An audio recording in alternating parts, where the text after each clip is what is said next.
The Battle of Zama, fought around October 19, 202 BC, marks the end of the Second Punic War. A Roman army led by Publius Cornelius Scipio Africanus, with crucial support from Numidian leader Massinissa, defeated a Carthaginian force led by the commander Hannibal, despite Hannibal possessing numerical superiority. This was because many in his army were recent conscripts, and the vaunted Numidian cavalry which Hannibal had employed with great success in Italy had by then switched sides to the Romans. Scipio had conceived of a strategy to confuse and defeat Hannibal's war elephants, and then his force routed the Carthaginian infantry, thanks in part to superior Roman cavalry. Defeated on their home ground, the Carthaginian Senate sued for peace, which was given to them under humiliating terms by the Roman Republic, which ended the 17-year war. Prelude. Crossing the Alps, Hannibal reached the Italian peninsula in 218 BC and won several major victories against the Roman armies. The Romans failed to defeat Hannibal or drive him from Italy, but following Scipio's decisive victory at the Battle of Illyricum in Spain in 206 BC, Iberia had been secured by the Romans.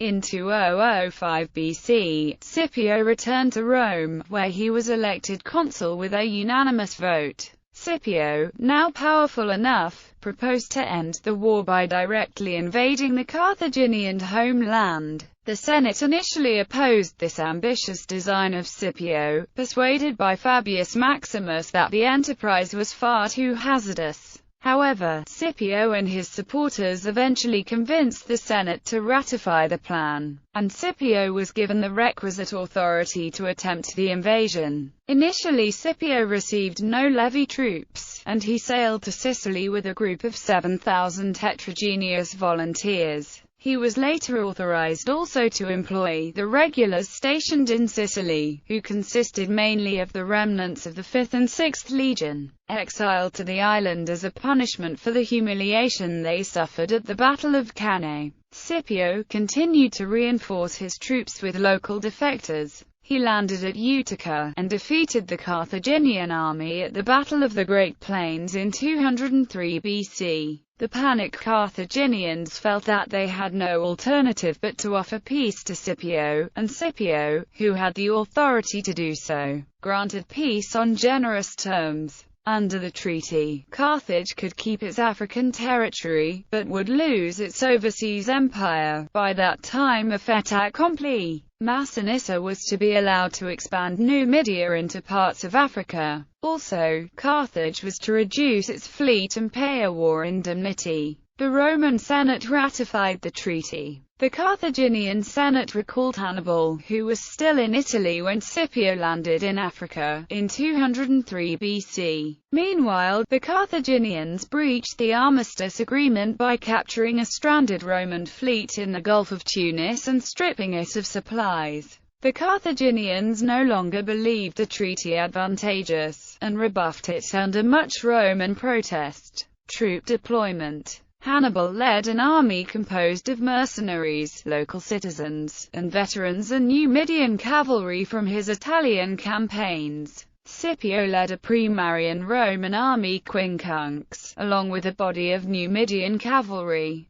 The battle took place at Zama, near Siliana, 130 kilometers southwest of the capital Tunis. Hannibal was first to march and reach the plains of Zama, which were suitable for cavalry maneuvering. This also gave an upper edge in turn to Scipio, who relied heavily on his Roman heavy cavalry and Numidian light cavalry. Hannibal deployed his troops facing northwest, while Scipio deployed his troops in front of the Carthaginian army facing southeast. Hannibal's army consisted of 36,000 infantry, 4,000 cavalry, and 80 war elephants, while Scipio had a total of 29,000 infantry and 6,100 cavalry. Putting his cavalry on the flanks, with the inexperienced Carthaginian cavalry on the right, and the Numidians on the left, Hannibal aligned the rest of his troops in 3 straight lines behind his elephants. The first line consisted of mixed infantry of mercenaries from Gaul, Liguria, and the Balearic Islands. In his second line he placed the Carthaginian and Libyan citizen levies, while his veterans from Italy were placed in the third line. Hannibal intentionally held back his third infantry line, in order to thwart Scipio's tendency to pin the Carthaginian center and envelop his opponent's lines, as he had previously done at the Battle of Ilipa. Livy states that Hannibal deployed 4,000 Macedonians in the second line. Their presence is widely discounted as Roman propaganda, although T. Dorey suggests that there may be a grain of truth here if the Carthaginians recruited a trivial and unofficial number of mercenaries from Macedonia. Scipio deployed his army in 3 lines. The first line was composed of the Hastata, the second line of Principes and the third line of the Triarii. The stronger right wing was composed of the Numidian cavalry and commanded by Massinissa, while the left wing was composed of the Italian cavalry under the command of Lelius. The greatest concern for Scipio was the elephants. He came up with an ingenious plan to deal with them. Scipio knew that elephants could be ordered to charge forward, but they could only continue their charge in a straight line. Scipio predicted that if he opened gaps in his troops, the elephants would simply pass between them, without harming any of his soldiers. Scipio created the lanes between the army regiments across the depth of his troops and hid them with maniples of skirmishes.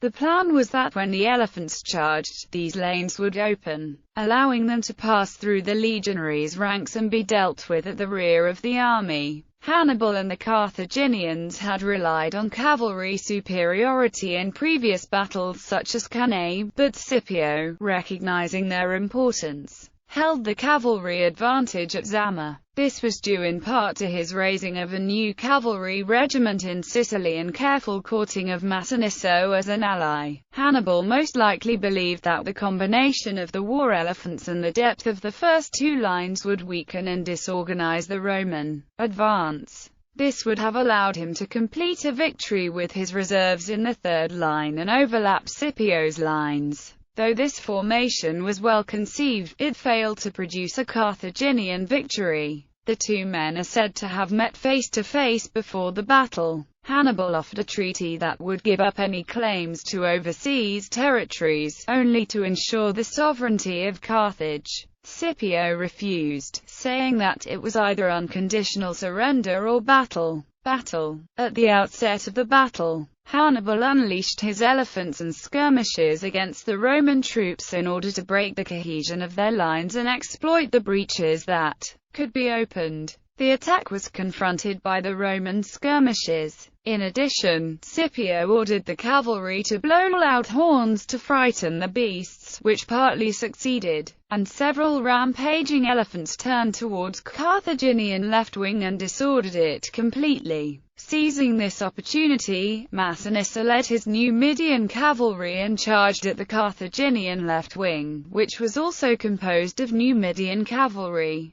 and was unknowingly lured off the field. Meanwhile, the rest of the elephants were carefully lured through the lanes and taken to the rear of the Roman army, where they were dealt with. Scipio's plan to neutralize the threat of the elephants had worked. Scipio's troops then fell back into traditional Roman battle formation. Lelius, the commander of Roman left wing, charged against the Carthaginian right. The Carthaginian cavalry, acting on the instructions of Hannibal, allowed the Roman cavalry to chase them so as to lure them away from the battlefield so that they wouldn't attack the Carthaginian armies in the rear. Scipio now marched with his center towards Carthaginian center, which was under the direct command of Hannibal. Hannibal moved forward with only 2 lines and the third line of veterans was kept in reserve. After a close contest, the first line of Hannibal was pushed back by the Roman hastata. Hannibal ordered his second line not to allow the first line in their ranks. The bulk of them managed to escape and to position themselves on the wings of the second line on Hannibal's instructions. Hannibal now charged with his second line. A furious struggle ensued and the Roman hastata were pushed back with heavy losses. Scipio reinforced the hastata with the second-line Principes. With this reinforcement, the Roman front renewed their attack and defeated Hannibal's second line. Again, the second line was not allowed to merge with the third line and was forced to the wings along with the first line. Carthaginian cavalry carried out Hannibal's instructions well, and there was no sign of Roman cavalry on the battlefield. Once they were far enough away, they turned and attacked the Roman cavalry but were routed in the end. At this point there was a pause in the battle as both sides redeployed their troops. Scipio played for time as he redeployed his troops in a single line with the hastata in the middle and the Principes in the inner wings and the triarii on the outer wings.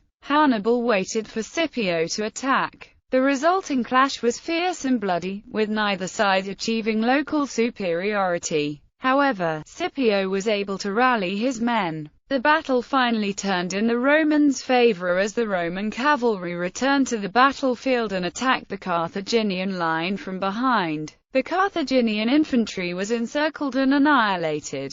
Thousands of Carthaginians, including Hannibal, managed to escape the slaughter. Hannibal experienced a major defeat that put an end to all resistance on the part of Carthage. In total, as many as 20,000 men of Hannibal's army were killed at Zama, while 20,000 were taken as prisoners. The Romans, on the other hand, suffered as few as 2,500 dead. Aftermath. Soon after Scipio's victory at Zama, the war ended, with the Carthaginian Senate suing for peace. Unlike the treaty that ended the First Punic War, the terms Carthage acceded to were so punishing that it was never able to challenge Rome for supremacy of the Mediterranean again. The treaty bankrupted Carthage and destroyed any chance of its being a military power in the future, although its economic recovery was quick. One provision was that the Carthaginians were not allowed to make war without Roman consent.